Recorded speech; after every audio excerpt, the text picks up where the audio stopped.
going on, YouTube? Tony Seminat here, aka Real World Tactical, and we're down here in Central Florida on the range once again. Today's video is going to be on my Orthrus Blade from CIVIVI Knives. This took me about 1.5 years to build. I went through 3 different prototypes to pretty much give you the final production, right? This knife right now is $115 on the CIVIVI.com website. I wanted to make a knife that was affordable and that wasn't it wasn't a knife that was so expensive that the average blue-collar worker couldn't afford. Okay, when I mean military, law enforcement. Okay, number one, this is a self-defense blade. It is not a boutique blade. This is not a collector's blade. This is a blade to wear every single day, and God forbid you ever need it to save your life. That's what it's designed to do. Okay, so let's go into the blade. First, we're going to talk about the sheath. Okay, the sheath, pretty much normal sheath, Kydex. The way I wear it in concealed, okay, is with an ulti clip. As you can see right here, this is a 3.3, actually no, this is a 2.2 slim.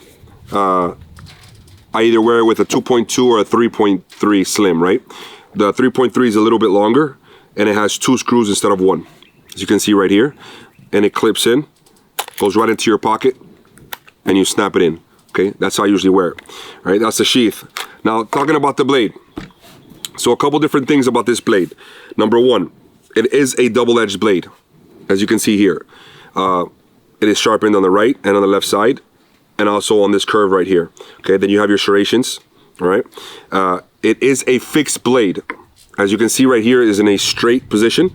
It is the only 2-position fixed blade. What I wanted to do was create options for people. So if you wanted a straight blade, you could have a straight blade locked in position.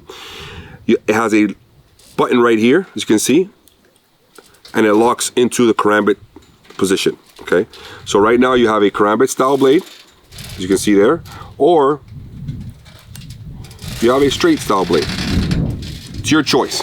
Okay, the point of this blade is, since it is a self-defense blade, and the day that you pull this out is to save your life, or to do something that's worthwhile, right? Not a box cutter.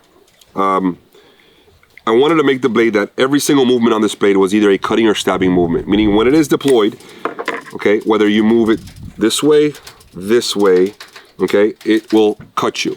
Okay, at the same time, if you have it in the karambit style, you notice that a lot of karambits are hook, right? So they cannot stab. Well, I wanted to make it karambit style, but you're still able to stab, so it's a straight blade, meaning that if I need to stab you, I can, just like that. Okay, so you cut, and then stab, right? It does have a ring on it. Okay, some people like to use a ring, some people do not like to use a ring. Either or. Main reason I like to use a ring is because when you pull the blade from the sheath, whether you have it concealed or whether you have it on duty or however you have it, okay, it is guaranteed that once you grab and you stab with it, your hand is not going to bypass these 2 barriers that we put there, right? If you hold it here and you stab bone, that could happen to your hand and you can cut your hand, okay? But if you keep your finger in the ring, that's very hard to do, right? Even if you hit bone, okay? So it's an option. You pretty much hold it however you want to hold it, okay? It also has a glass puncher, right? I built the serrations on there for a couple different reasons. One, what I wanted to do was I wanted to still have a hooking blade, but with the option of stabbing. But it does the same damage that a karambit would do. So with these serrations, you're going to see now when we demonstrate it, the difference of the hooking, when you hook this part into the skin, how much more damage it will do compared to like a straight blade. At the same time, if you need to cut a seat belt or some kind of rope, obviously the serrations are going to do a little bit better, right, on that aspect. It is a Nitro V steel, okay, and it is also a G10 grip.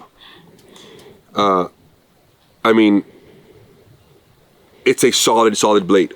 Solid blade, and it's been tested. I tested it and I had other people test it for me, and nobody's had anything negative to say so far, right? They put a bat to it, everything. One of the biggest things that everybody always talks about is the locking mechanism. Is it strong? Will it break? Will it whatever, right? So Seth, one of the representatives of We Knives, he went ahead and put a bat to it, stuck it in a piece of wood and hit it with a bat, and it was good to go. And I also stabbed it, would drag it and try to break it myself. So we try to put it through as much stuff as possible just to make sure that you had a legit blade for a good price. You know, so now that I've told you pretty much the concept of it, right? Whether you want to use it straight or you want to use it karambit, which if you have it on can be worn either way. We're going to demonstrate some of the stuff on our ballistic dummy. As you can see here, we're going to go over here, and we got a nice little torso head with some organs in here for you, okay? We're gonna see what kind of damage this blade can do. We're gonna cut them up quite a bit, and then after we cut them up, then we're probably gonna shoot them a little bit. So this is Bob, and Bob is not going to feel very good at the end of today, but that's okay, because that's what we're here for. We're here to test out the Orthrus Blade.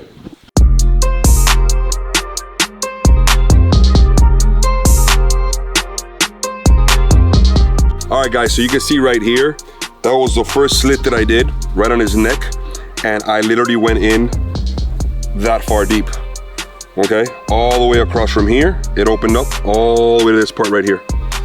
So all the way across, let me see, I got about so it's here, about here, but the main entry point was literally all the way to the knuckle. So we're talking about maybe 1.5 inches, 2 inches into the neck, okay? That was the first cut that I did, and I used the karambit style. What I did was, all I did was come in here, and I just cut it just like this, okay? Now, I'm gonna go ahead and put the blade straight style, just like this, and I'm gonna do a couple of cuts here so you can see how deep the knife goes in when I just do a regular slash, right?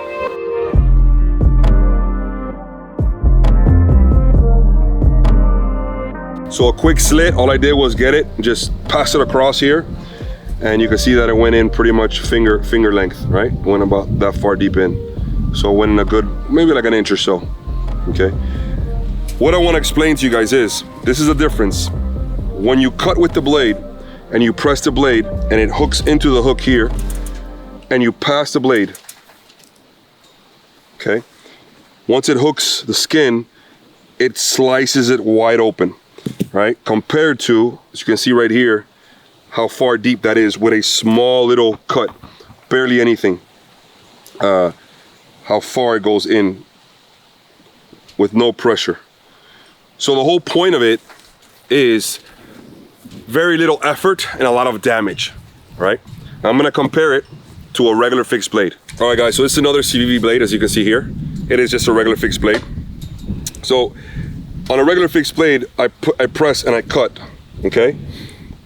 The damage is way less. So now here you can see that we have about a nail's worth, okay? Same concept. When you press and just cut, that's the difference, okay? A lot deeper, okay? Anytime that you're gonna hook it and then pull on it, it's gonna do a lot more damage, right? That I would say is the main factor of a karambit, right? Because when you have that karambit and you hook, whatever you're hooking and you're pulling, you'll see how much damage it does and how far deeper it goes.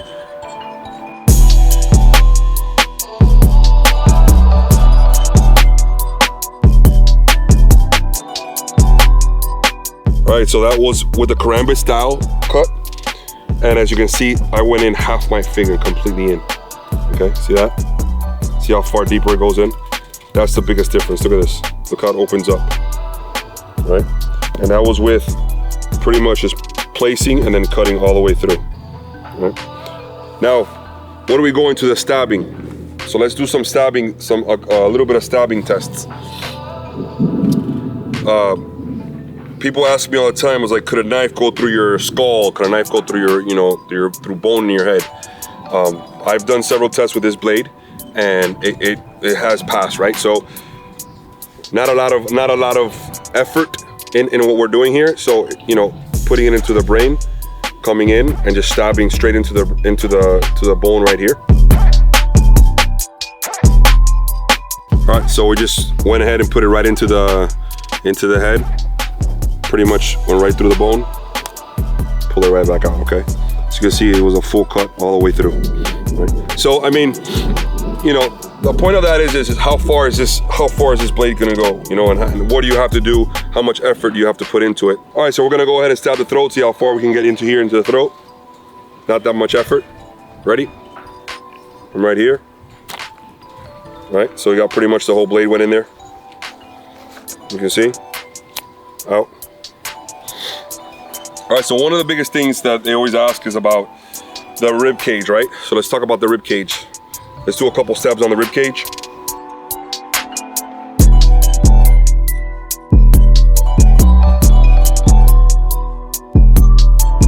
So right there you can see, it went all the way in, it cut the bone.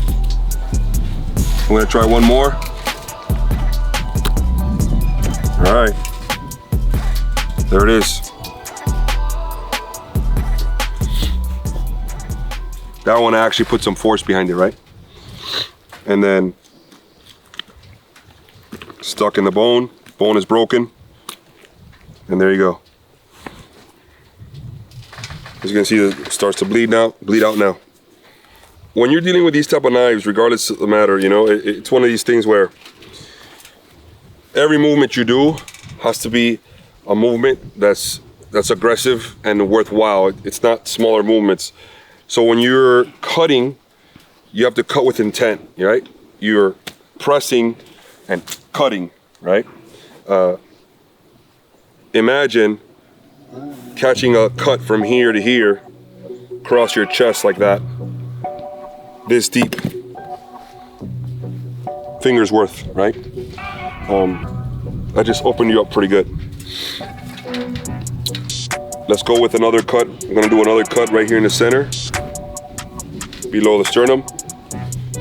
But this time I'm gonna keep the blade a straight blade, and I'm gonna hold it normal, just like this.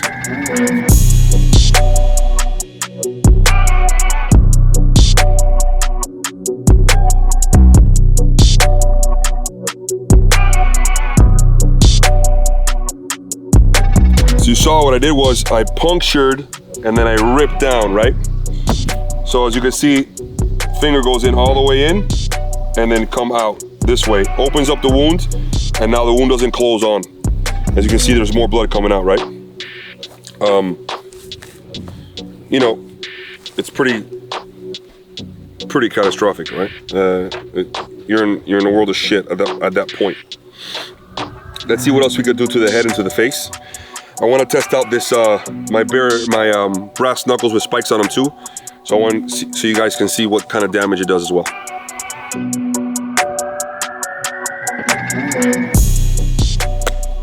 Bro.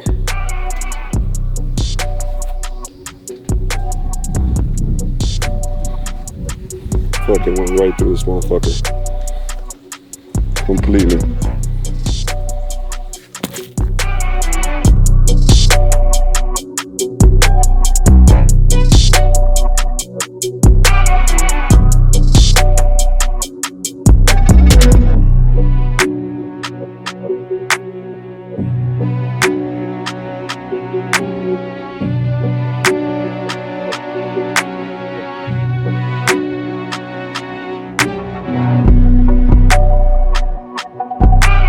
Alright, so we're gonna do the stomach area now. We're gonna go back to karambit style. I'm just gonna pass the blade across the stomach and see how it cuts, right?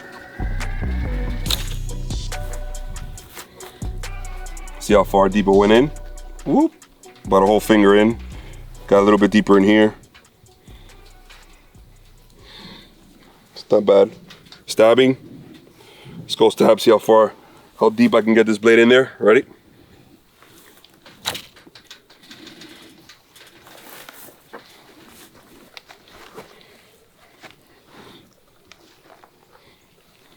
Yeah.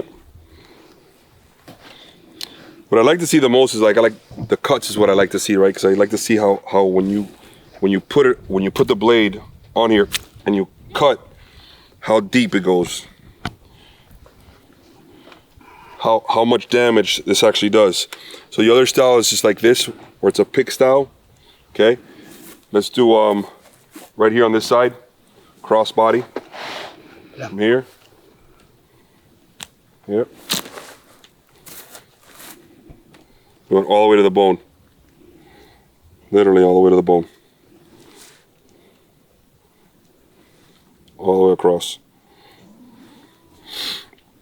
This is pretty bad here, because I mean, if you go to the throat with this, where you come here, boom, and you pass here, you're literally cutting the head off almost. You can see how much damage this did. All the way in, look. All the way in.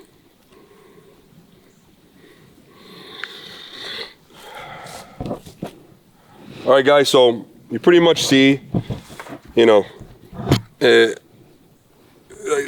guess the biggest question is always the locking mechanism. Is it going to withstand what, you know, and the hardest part, you're always going to go against bone, right? Composite.